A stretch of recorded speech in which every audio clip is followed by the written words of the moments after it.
King Tutankhamun is one of the most studied, enigmatic figures of ancient history, and fascination into his story continues well into the modern day of Egyptology and archaeology, as further discoveries are made surrounding his strange reign as the last of his royal family to rule during the end of the 18th Egyptian dynasty of the New Kingdom. So today, here at Unexplained Mysteries, we'll be going over 4 of the most mysterious discoveries surrounding that of King Tutankhamun that Egyptologists, archaeologists, and researchers struggle to explain.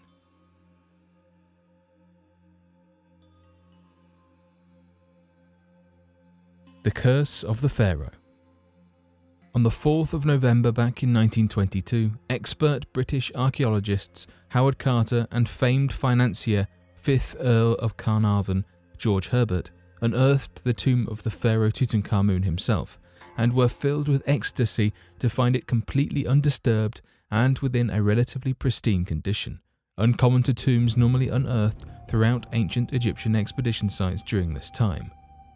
As the archaeologists and their team entered the tomb, however, Howard Carter made note to a strange inscription commonly found on ancient tombs written in hieroglyphics that translated to say, "Cursed be those that disturb the rest of Pharaoh. That they shall break the seal of this tomb shall meet death by a disease which no doctor can diagnose." Paying no heed to the warning, the archaeologists cleaned out the tomb and plundered the artifacts that remained. Within 5 months, the financier George Herbert would pass away from sepsis after a bite from a mosquito would become suddenly infected and cause severe blood poisoning. 5 months following the passing of George Herbert, his brother, Aubrey Herbert, would also pass away due to a sudden infection that brought about severe blood poisoning and the development of sepsis. Although the curse would see an end for the Herbert family, the curse would begin to affect the close friend of George Herbert, Sir Bruce Ingham, as Bruce Ingham had been gifted a number of Egyptian artifacts before George's passing. One of the artifacts was a paperweight that contained a mummified hand with a bracelet that bore the inscription saying, "Cursed be he who moves my body." Shortly after receiving this gift, Bruce Ingham's house would mysteriously burn down. During reconstruction efforts, the house was hit by a flood, preventing further construction from beginning in the area once again.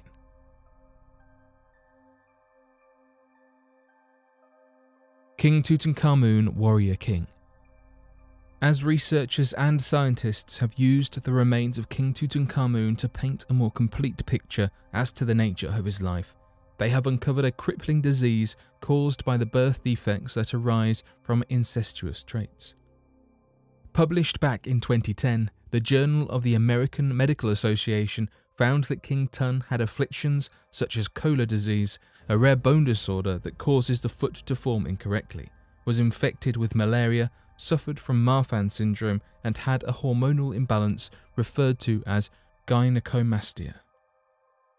It is due to these findings that many scientists and researchers claim that it was incredibly unlikely that King Tut was an active pharaoh in the realm of wartime activities, a duty held with utmost importance to the ancient Egyptian pharaoh of whom was expected to engage in battle and ride into war with his soldiers.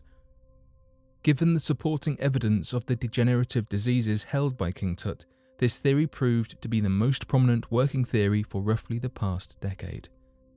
It was not until Egyptologists began sending the surviving artifacts of King Tut for proper analysation with new state-of-the-art technologies that allowed new evidence to emerge that not only helped to prove King Tut was a far more capable general, but that the pharaoh himself had ridden into battle on more than one occasion with supporting evidence to confirm these claims. When researchers analysed metallic armour found in the pharaoh's tomb, they had originally believed it to be decorative in use. However, as reconstruction efforts were made to help piece together the old armour, researchers discovered a significant amount of abrasions and damage to the armour that pointed towards signs of use and wear in battle. Given this evidence and emerging pieces of murals and records that depict King Tut riding into battle on the back of a chariot, there seems to be a growing consensus that despite these prominent issues of health and pain, King Tut overcame his illnesses and fought side by side his ancient Egyptian soldiers.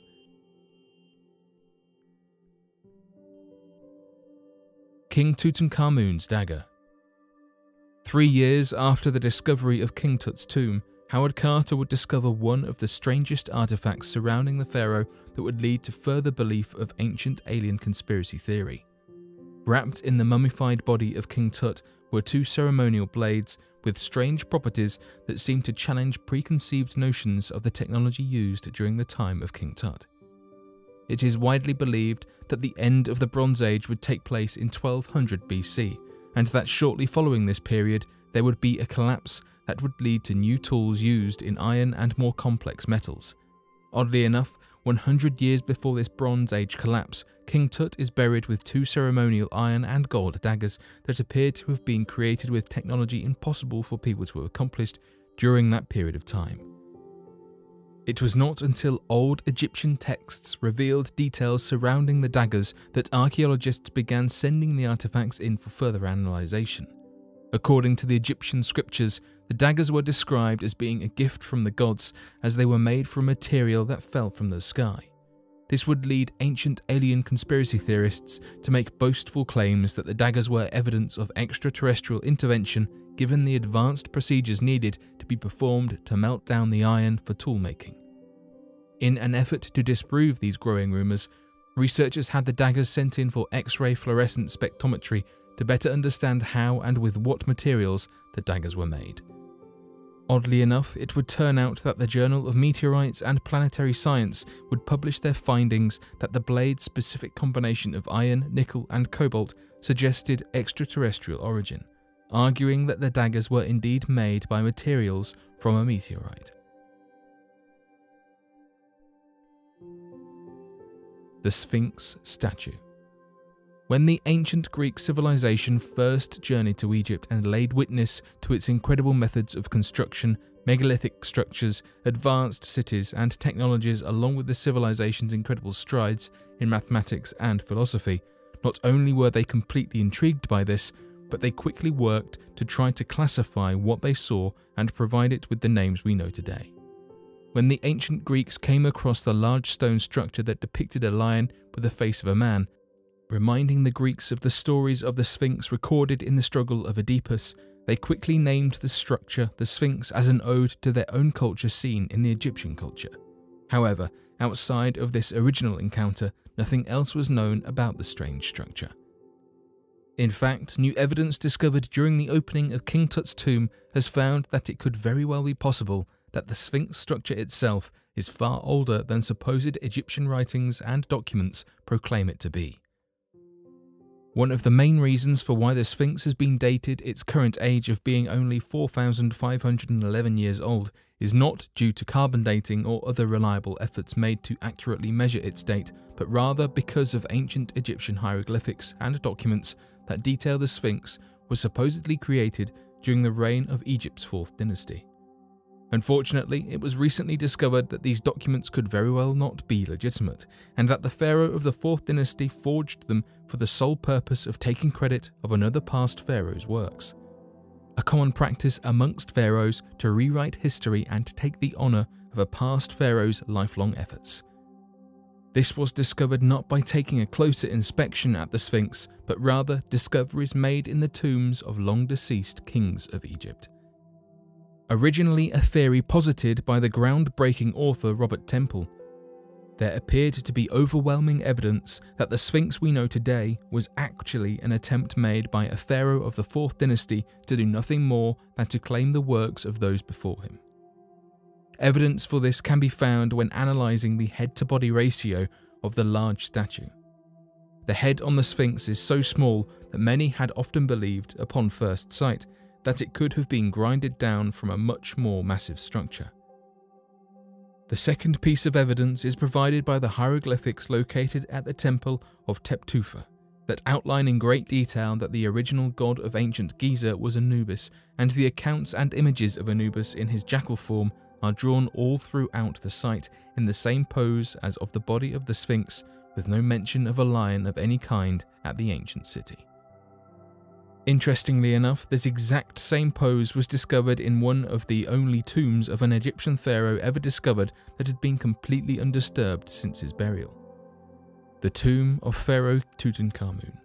Within King Tut's tomb is a shrine to Anubis that demonstrates an exact scale of the Sphinx statue, but with the head of a jackal to represent Anubis, showing in overwhelming evidence that the original statue at the ancient city of Giza was supposed to be that of a jackal-headed Anubis and not that of a lion with a human head.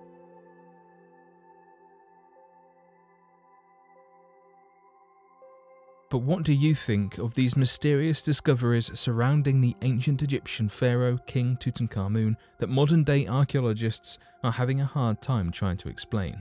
Do you have any personal theories as to how and why such artifacts were uncovered and what they could mean for the ancient Egyptian civilization? Be sure to leave your questions and answers in the comment section below and help us to grow this community while working to solve these unexplained mysteries. Thank you for watching, and don't forget to subscribe for more videos.